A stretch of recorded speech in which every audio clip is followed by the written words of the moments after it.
आप देख रहे हैं खबर प्लस 100।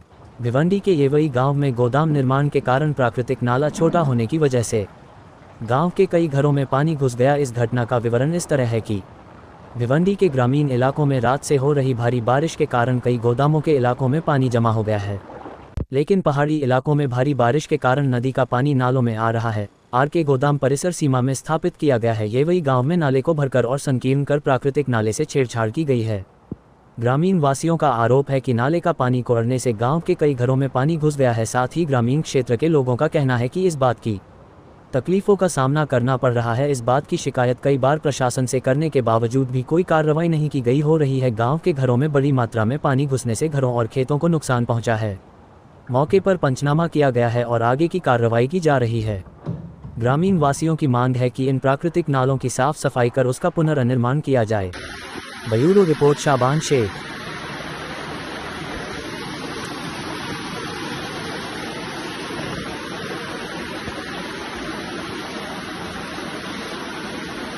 याचे दाखवतील आम्ही आलो होतो, काय फायदा?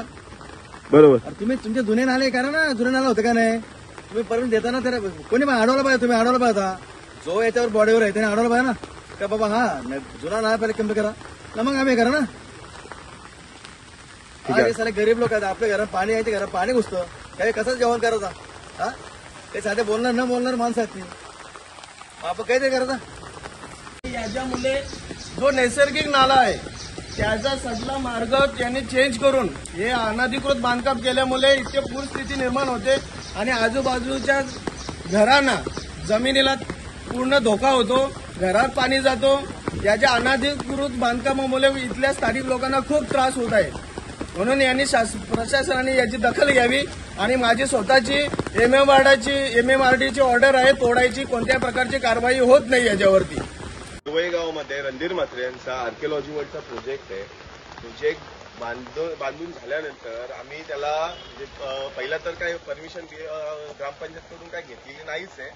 आम्ही त्याला ग्रामपंचायत मार्फत प्रत्येक वेळी पूर्ण वर्षभर त्याला आम्ही सांगितलं की बाबा नोटीस पाठवल्या की तू नाला जो केलेला आहे तो छोटा आहे, नैसर्गिक नाला आमचा मोठा आहे आणि त्या हिशोबात तू नाला बनव. पण त्यांनी त्या हिशोबात काहीच काम केलेलं नाहीये.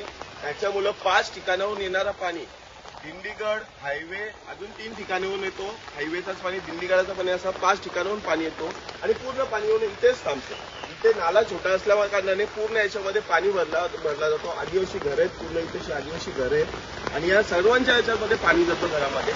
आणि या लोकांना कुठल्याच प्रकारची म्हणजे कुठली आर्थिक सहाय्यता होत नाही, काहीच नाही. उलटा नुकसान होतं, दरवर्षी नुकसान होतं. तलाठी साहेब येतात, पंचनामा करतात, भेटून जातात. तहसीलदार साहेब बोलवला होता, त्यांनी सांगितलं की आम्ही पोलीस फोर्स लावून करून घेतो, तरी पण त्यांच्याकडून काहीच नाही. तुम्ही असं बोलू शकता की हे सगळं पॉवरचा मिसयूज चालू आहे आणि सामान्य माणसाला त्याचा खूप त्रास होतो.